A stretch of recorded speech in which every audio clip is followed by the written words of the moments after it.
देखिए आज पंडित रामप्रसाद बिस्मिल जी का जयंती है। उन्हें हम कोटि कोटि नमन करते कि इन लोगों ने अशफाक उल्लाह खां, चंद्रशेखर आज़ाद, हर आदमी को मंगल पांडे बनना होगा। प्रधानमंत्री का काम बंगाल चुनाव में भाई बनी ओटीटी ओटीटी प्रधानमंत्री टप्परी की भाषा बोलता है। कोई कह दे ओ फेंकू, ओ बेचू, ओ बांटू, ओ मौतों के सौदागर, कैसा लगेगा ये प्रधान। एक बात बताइए, अकेला योगी भी दोषी क्यों? क्या प्रधानमंत्री देश के नरेंद्र मोदी दोषी नहीं है? क्या देश के तरीपार गृह मंत्री दोषी नहीं है? क्या देश के स्वास्थ्य मंत्री दोषी नहीं है? क्यों नहीं प्रधानमंत्री बदला जाता है? कैसे बढ़ गई अमित शाह के बेटे की संपत्ति, ये तो बताओ। कौन सा फार्मूला है भैया?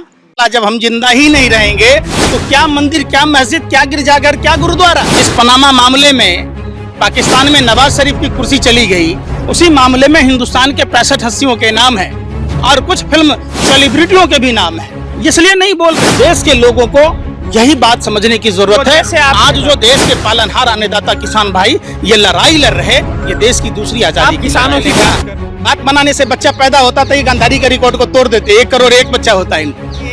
हर आदमी शादी करके छोड़ दे तो हमारे देश के माँ बहन बेटियों का क्या होगा? ये अंबानी अडानी का दलाल है, मालिक तो अंबानी अडानी है, ये चौकीदार है। और चौकीदार चोर ही नहीं डकैत है, भारत का लुटेरा है।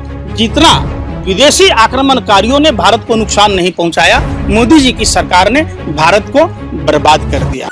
ये मदारी के खेल दिखा रहे हैं कि देखो जी हम तो मोदी जी से अलग हैं। और यूपी में साफ दिख रहा है, भाजपा आरएसएस के लोगों को हार दिख रही है। भाजपा के लोगों ने भी, आरएसएस के लोगों ने भी इस बात को स्वीकार किया कि यह सरकार अक्षम सरकार है, जो कोरोना काल में देश को सही दिशा देने में नाकामयाब रही। ये सरकार फेल्योर सरकार है।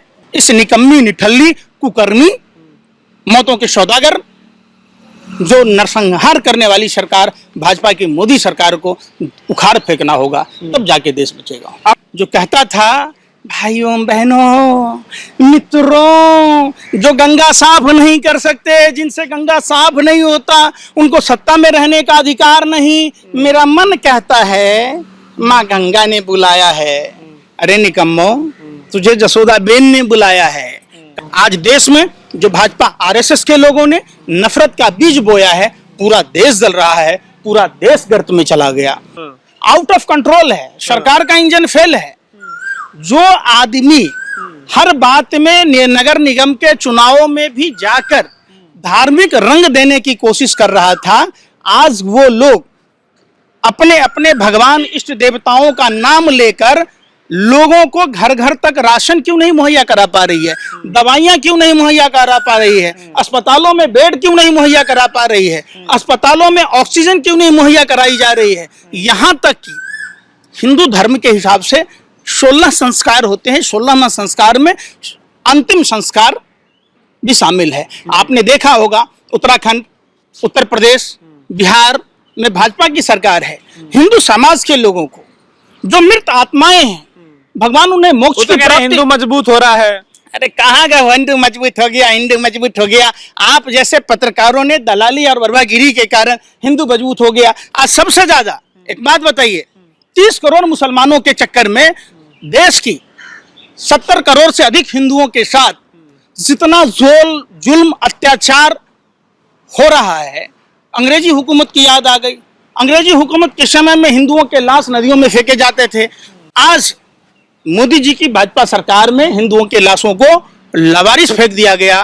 कुत्ते नोच नोच कर खा रहे, चील कौवे खा रहे। यहां तक कि माँ गंगा जो कहता था भाइयों बहनों मित्रों, जो गंगा साफ नहीं कर सकते, जिनसे गंगा साफ नहीं होता, उनको सत्ता में रहने का अधिकार नहीं। मेरा मन कहता है माँ गंगा ने बुलाया है। अरे निकम्मो, तुझे जसोदा बेन ने बुलाया है। अभी 2021 में 24 लाख लोगों को घर देने की बात थी, जिसको ब्रांड एम्बेसडर बनाया उसको नहीं मिला। आपको लगता है मिलेगा? प्रधानमंत्री के एक एक नारा जो 2012, 13, 14 में भारत की हर समस्या का समाधान था, आज वो खुद देश के लिए समस्या बन चुका है। अभी नया कृषि काला कानून आया, जिसमें एक काला कानून आवश्यक वस्तु अधिनियम संवर्धन 2020 5 जून को जो लागू किया, जमाखोरी पर से जो प्रतिबंध हटाया, उसी का नतीजा है कि खाद्य सामग्रियां महंगी हैं। मलेशिया से भारत पाम ऑयल आयात करता था तो उस पर प्रतिबंध लगाने की जरूरत की थी। अपने व्यापारिक मित्र अडानी जो फॉर्च्यून ग्रुप का मालिक है, तेल के बाजार में सबसे अधिक कब्जा उन्हीं का है। और ये तेल सड़ने गलने की चीज है नहीं, स्टोर किए जा सकते हैं। कच्चे तेल है ना, स्टोर किए जा रहे। पौने 2 आंख वाला बाबा रामदेव का भी पतंजलि का रिफाइंड है, पतंजलि का ये है। तो इन सब अपने व्यापारिक मित्रों को जो पार्टी फंड में चंदा देते हैं, इनको फायदा पहुंचाने के लिए इन्होंने मलेशिया से आयात पर प्रतिबंध लगा दिया और जमाखोरी पर से प्रतिबंध हटाया। देश के लोगों को यही बात समझने की जरूरत है। जैसे आप अमिताभ बच्चन जी गाड़ी पर पेट्रोल छिड़क कर जलाने की बात कह रहे थे, अक्षय कुमार जी, अनुपम खेर जी, आज क्यों नहीं बोल रहे? देश के लोगों को समझना नहीं बोल रहे? आपको क्या लाचारी समझ में आ रही है?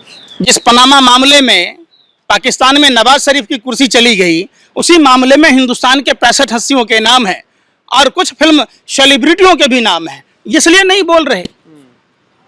आज कानून का दुरुपयोग किया जा रहा है, अपने ही मुल्क के लोगों को जानबूझकर फंसाया जा रहा है।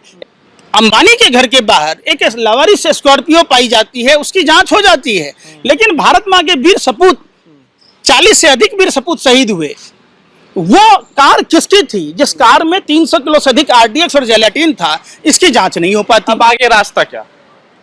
रास्ता देखिए, आज पंडित रामप्रसाद बिस्मिल जी का जयंती है, उन्हें हम कोटि कोटि नमन करते कि इन लोगों ने अशफाक उल्लाह खां, चंद्रशेखर आजाद, हर आदमी को मंगल पांडे बनना होगा, हर आदमी को चंद्रशेखर आजाद बनना होगा, हर आदमी को पंडित राम प्रसाद बिस्मिल बनना होगा। जाति, धर्म, भाषा और प्रांत से ऊपर उठकर महात्मा गांधी के बताए रास्तों पर जो बाबा साहब अम्बेडकर ने संविधान में जो पावर दी है, उसका इस्तेमाल करते हुए इस निकम्मी, निठल्ली, कुकर्मी, मौतों के सौदागर, जो नरसंहार करने वाली सरकार भाजपा की मोदी सरकार को उखाड़ फेंकना होगा, तब जाके देश बचेगा। मोदी गब्बर टैक्स में जो वसूला गया, जो भाजपा की सरकार में लूट खसोट है, एक बात बताइए, अकेला योगी भी दोषी क्यों? क्या प्रधानमंत्री देश के नरेंद्र मोदी दोषी नहीं है? क्या देश के तरीपार गृह मंत्री दोषी नहीं है? क्या देश के स्वास्थ्य मंत्री दोषी नहीं है? क्यों नहीं प्रधानमंत्री बदला जाता है? अब इन दोनों में बैठ के मैनेज हो गया। देश की जनता को ही नहीं, यूपी की जनता को बरगलाने का काम किया जा रहा है। ये मदारी के खेल दिखा रहे हैं कि देखो जी, हम तो मोदी जी से अलग हैं। और यूपी में साफ दिख रहा है, भाजपा आरएसएस के लोगों को हार दिख रही है। भाजपा के लोगों ने भी, आरएसएस के लोगों ने भी इस बात को स्वीकार किया कि यह सरकार अक्षम सरकार है, जो कोरोना काल में देश को सही दिशा देने में नाकामयाब रही। ये सरकार फेल्योर सरकार है, इस बात को सभी जानते हैं। लेकिन है क्या? अब अगर मोहरा चेंज करेगा तो उसका भी इधर कुआं इधर खाई। जब लक्ष्मण जी के भाई मूर्छित हुए तो संजीवनी बूटी लाने से रोकने के लिए कालनेमी राक्षस ने भगवा वस्त्र पहना और प्रभु श्री राम का नाम लेकर हनुमान जी को संजीवनी बूटी लाने से रोका। ये भाजपा के लोग वही कालनेमी राक्षस हैं। जब देश विश्व की तीसरी शक्ति बन चुका था तो आज देश की दुर्दशा कर दिया। ये आए चौकीदार बन के, प्रधान सेवक भाइयों बहनों, मैं सत्ता के सिंहासन पर आरूढ़ होने के लिए नहीं, मैं प्रधान सेवक बनने के लिए आया। मैं चौकीदार हूँ। बात तो सही कह रहा था। ये अंबानी अडानी का दलाल है, मालिक तो अंबानी अडानी है, ये चौकीदार है। और चौकीदार चोर ही नहीं, डकैत है, भारत का लुटेरा है। जितना विदेशी आक्रमणकारियों ने भारत को नुकसान नहीं पहुंचाया, मोदी जी की सरकार ने भारत को बर्बाद कर दिया। अंबानी अडानी की दलाली करता है, जानबूझकर देश को गर्त में ढकेला जा रहा है। एक बात बताइए, देश की 99% आबादी की आमदनी कम गई, अंबानी अडानी समेत, पौने 2 आंख वाला बाबा रामदेव समेत सारे जो इनके व्यापारिक मित्र हैं, जो पार्टी फंड में चंदा देते हैं, इनकी संपत्ति बढ़ कैसे गई भाई? बताओ कैसे बढ़ गई अमित शाह के बेटे की संपत्ति? ये तो बताओ, कौन सा फार्मूला है भैया? पहला डोज इनको 2022 में मिलेगा, 2024 में दूसरा डोज मिलेगा। ये कोरोना वायरस से भी ज्यादा खतरनाक नमूना वायरस है और देश की जनता को समझना होगा। अभी से शुरुआत हो गई है तो क्या कर रही है, आपको नहीं दिख रहा? प्रधानमंत्री का काम बंगाल चुनाव में भाई बनी ओटीटी ओटीटी, प्रधानमंत्री टप्परी की भाषा बोलता है। कोई कह दे ओ फेंकू, ओ बेचू, ओ बांटू, ओ मौतों के सौदागर, कैसा लगेगा? ये प्रधानमंत्री अनपढ़ जाहिल की तरह बात कर रहे हैं। अनपढ़ जाहिल आदमी को दिमाग होता है, वो तमीज से बात करता है, बाबूजी कह के बात करता है। क्या प्रधानमंत्री नारी का सम्मान कैसे करेंगे? दुनिया मोहब्बत से चलती है साहब, नफरत से नहीं चलती।